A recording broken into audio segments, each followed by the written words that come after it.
ሰላም ውዶች፣ ዛሬ የምንሰራው ፈጢራ ነው። ፈጢራ ላይ ትንሽ ካሜራ እንጨምራለን። ጨው እንደዚሁ የሻይ ማንኪያ ያክል ነው የምንጨምረው። ውሃ እየጨመርን እናሸዋለን ማለት ነው። እኔ ቪዲዮ እንዳይራዘም ለጊዜው ትንሽ ውሃ አርጌ አቀላቅዬ በደንብ አሸዋለሁ። እንደዚህ እያሸሁት ውሃ በደንብ ከጨመርኩ በኋላ በደንብ መታሸት ስለሚፈልግ ሰራሚክ ላይ ያደረገውና በሰራሚክ ላይ በደረቁ በደንብ አርጌ አሸዋለሁ። እንደምታዩት መታሸት በጣም ይፈልጋል። እሱን ከጨረስኩ በኋላ ወደ ጎን አርጌ በሳህን እንደዚህ እየቆረስኩ እያያችሁ ነው። የምፈልገውን ያክል የፈጢራ መጠን ትነላለሁ። በሳህን ዱቄት ነጭ ዱቄት አዘጋጅቻለሁ። ግማሽ ቤኪንግ ፓውደር አረግና አቀላቅለዋለሁ ማለት ነው። ቅቤ ከጎን አለ። ቅቤውንም እንትኑን እያረኩ አዘጋጅቼ እንደዚህ ዱቄት እየነሰነስኩኝ እዳምጣለሁ። ዳምጬ የምፈልገው አይነት ሳይዝ ሲደርስ እስከሚደርስ ድረስ እየዳመጥኩ እሄዳለሁ ማለት ነው። እያያችሁን እንዴት እንደምዳምጥ ያው ከኔ የተሻለም ልታውቁ ትችላላችሁ። ለጊዜው እኔ በማውቀው መንገድ እኔ የሚቀለኝ ለመጠቅለል ለፈጢራ እንደዚህ ነው። እንደዚህ ትዳምጡና አቆራረጡን ደግሞ አሳያችኋለሁ። አሁን እንደዚህ ዳምጫለሁ። እናንተ በሚቀላችሁ መንገድ መጠቅለልም ወይም ደግሞ ቆርጣችሁ እንደኔ አሁን ይሄ አዲስ የመጣ የፈጢራ ቀላል አቆራረጥ ነው። አጠቃላይ ነው። በፊት 2-3 አርጋችሁ ደራርባችሁ ነበር የሚዳመጠው። አሁን አንድ ቂጣ እንደዚህ ዳምጣችሁ ቆረጥ ታረጉና ጫፉን እንደዚህ ከቆረጣችሁ በኋላ ተጠቀልላላችሁ ማለት ነው። አጠቃለሉን አሳያችኋለሁ። መጀመሪያ ላይ ቅቤ ነው የተጠቀምኩት። እናንተ ዘይት መጠቀም ትችላላችሁ። ከዛ ዱቄት ነስንሱበት። ስትዳምጡት የሆነ ፍርፍር የማለት ክፍት የማለት እንትን እንዲኖረው እንደዚህ አድርገን ቅቤም ሆነ ዘይት በቅቤ ቢኖራችሁ ቅቤ ወይም ደግሞ ውጭ ሀገር ላላችሁ ደግሞ ባተር አቅልታችሁ በባተር ነው የምትቀቡት። ከዛ ላይ ዱቄቱን ነስንሱበት። ዱቄት የሚጠቅመው እንደ ዘይቱ ሙልጭ እያለ እንትን እንዳይለና ፍፍት ነው የሚለው። ቤኪንግ ፓውደሩ ደግሞ ስትጠብሱት ይፋፋል። ውስጡ እያንዳንዱ እንደዚህ ጥቅልል ያደርጋችሁትን እንትን ይሰጠዋል ማለት ነው፣ ኤር ይሰጠዋል። ስለዚህ እንደ መነፋት ያደርገዋል። በጣም ቆንጆ ነው። ጣዕሙን ደግሞ እኔ ከዚህ በፊት የሰራሁት ሌላ ነበር። ይሄን አዲስ ሰው ነግሮኝ ላካፍላችሁ ብዬ ነው። በጣም ተመችቶኛል እላችኋለሁ። እንደዚህ እያደረግን እየነሰነስ ቅቤውን ይነቀብተን። እናንተ በካላችሁ በወንፊታችሁ በእጃችሁም መርጨት ትችላላችሁ። ዱቄቱን በሚመቻችሁ መንገድ የሚቀላችሁን አይታችሁ ማለት ነው። አጠቃለሉ እንደዚህ ነው። ያው እኔ ብዙ ጠቅልያለሁ፣ ብዙ ዳምጬ ጠቅልያለሁ ለፍሬዘርም ስለማስቀምጥ አንዳንዴ ልጄና ባለቤቴ የሆነ ቁርስ ግራ ሲጋባን ቁርስ የምንበላው ነገር ወይም ደግሞ ሩዝ ነገር እንደ ካብሳ እንደ ብሪያኒ ምናምን ስትሰሩ ፈጢራ በጣም ደስ ይላል። ከጎን ማቅረብና እንደዚህ ዳምጬ ጠቅዬ ያስቀምጣለሁ ፍሬዘር ውስጥ። የምፈልገውን ያክል እያወጣሁ እጠቀማለሁ ማለት ነው። እናንተም እንደዚህ አድርጋችሁ አዘጋጁት። በጣም ትወዱታላችሁ። ለቁርስ ለልጆች ለራሳችሁ ምናምን ይሆናችኋል። እንደዚህ እያላችሁ ትቀጥላላችሁ ማለት ነው። በእኔ በኩል ይሄን ፈጢራ ከዚህ በፊት የሰራሁት ሌላ አይነት ፈጢራ ነበር ለቤት የምጠቀመው። አጋጣሚ ሰው ሼር አደረገኝ። ይሄንን በጣም ወድጀዋለሁ። በጣም እናንተም ሞክሩ። ወደፊት ደግሞ ሌላ የፈጢራ አሰራር ወይም እንትን ካለ አካፍላችኋለሁ። እናንተም የምታውቁት ካላችሁ በውስጥ መስመርም በኮሜንት ላይ ላኩልኝ። እየሰራን እንግዲህ አብረን እንማማራለን ማለት ነው። እንደዚህ እያረኩኝ እቀጥላለሁ መጠቅለሌን። ሁልጊዜ ያው ቅባት ከቀባችሁ በኋላ ዱቄትና ቤኪንግ ፓውደር መቀባታችሁን አትርሱ። የፈጢራ ጣዕሙ እሱ ላይ ነው፣ ዋናው እሱ ነው።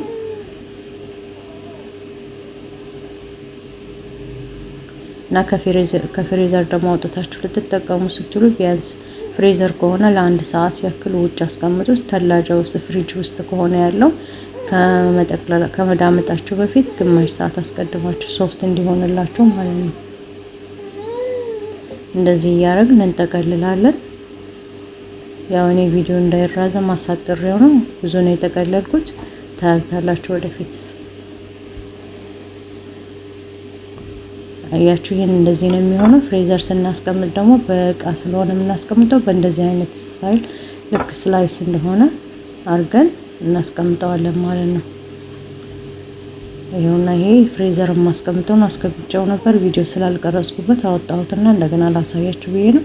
በመሃላቸው ላይ እንዳይጠባበቁ ፌስታል እንደዚህ ያስቀምጣለሁ። እያንዳንዱ አሁን አራት ነው ስላይስ ያስቀመጥኩት። እያንዳንዱ ቶፕ ላይ ፌስታል አስቀምጬ ፍሬዘር እንደዚህ ያስቀምጣለሁ ማለት ነው። ለጊዜው አሁን የምፈልገው እነዚህ በሳህን ያረኳቸው ነው። ለዛሬ ቁርስና ምሳ ያው እንደዚህ አድርጌ እጠቀማለሁ ማለት ነው። እናንተ ከፍሬዘር አውጥታችሁ ለግማሽ ሰዓት ታስቀምጡትና እያንዳንዱን እንደዚህ እየዳመጣችሁ በምትፈልጉት ስታይል፣ እኔ በአራት ማዕዘን ነው የምፈልገው። እናንተ ሰርክል ማድረግ ትችላላችሁ። ሞር ፈጢራ አራት ማዕዘን ስለሆነ በአራት ማዕዘን ተጠቀሙ። ዋናው ጣዕሙ ይውጣላችሁ ነው። ጣዕሙን ከወደዳችሁት ምንም ማለት አይደለም፣ በምትፈልጉት እንትን ስታይል መዳመጥ ትችላላችሁ ማለት ነው። እንደዚህ እያደረግን እየዳመጥ ወደ መጥበሻችን እንግዲህ ጥደናል።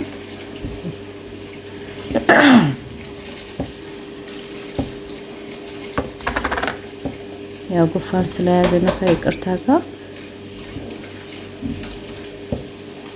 እንደዚህ አድርጋችሁ እየዳመጣችሁ እጃችሁን ትንሽ ለቀቅ። እኔ በጣም ረጅም ጊዜ ሆኖኛል ስራ ቦታ ስለነበርኩኝ ፈጢራ ወይም ሳምቡሳ ረጅም ጊዜ ሆኖኛል ከሰራው።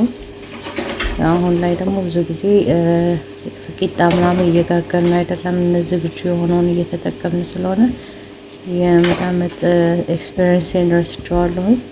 ከዚህ በኋላ እንግዲህ ወደ ኪችን ብለናል። ለዩቲዩብ ስንል እንገባለን፣ ያለንን እናካፍላለን፣ የምናውቀውን ያየነውን ደግሞ አብረን እየሰራን እንለምዳለን።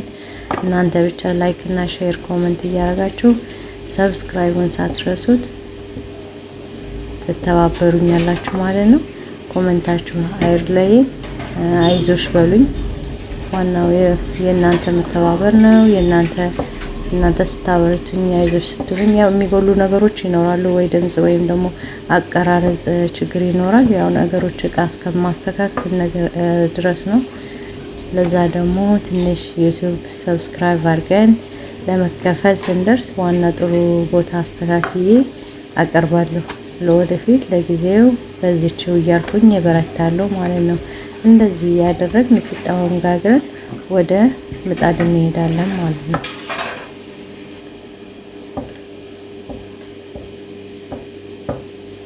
በእንደዚህ እየቀጠል ያው እኔ ለማሳጠር ያክል 2-3 ነው እየዳመጥኩ ማሳያችሁ ቪዲዮ እንዳይረዝም።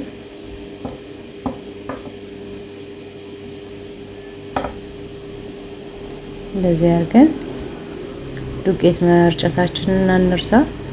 ዱቄቱ እንዳይጣበቅ ያግዘናል።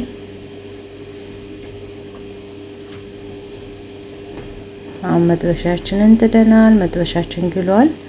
ዘይት እያደረግን ያው ዘይት ለማትወዱ ሰዎች ትንሽ እያረጋችሁ እንትን ትሉታላችሁ ማለት ነው። ትንሽ መብሰል ይቀረዋል። መልሼ አበስለዋለሁ። በአንደኛው በኩል አያችሁ የቀባነውን ዱቄትና ቤኪንግ ፓውደር ኩፍታ አድርጎታል፣ ኩፍ ብሏል። በእንደዚህ እያደረግን እንቀጥላለን ማለት ነው። እንደዚህ እያደረግን እንቀጥላለን። ፈጢራችንን እያሳመር እያማረ እንቀጥላለን ማለት ነው። ያው ዘይት እንደነገርኳችሁ ራሳችሁን በምትፈልጉት መጠን እየመጠናችሁ እንትን በሉት። ክራንች የሚሆነውና የሚጣፍጠው ግን በዘይት በደንብ ሲበስል ነው።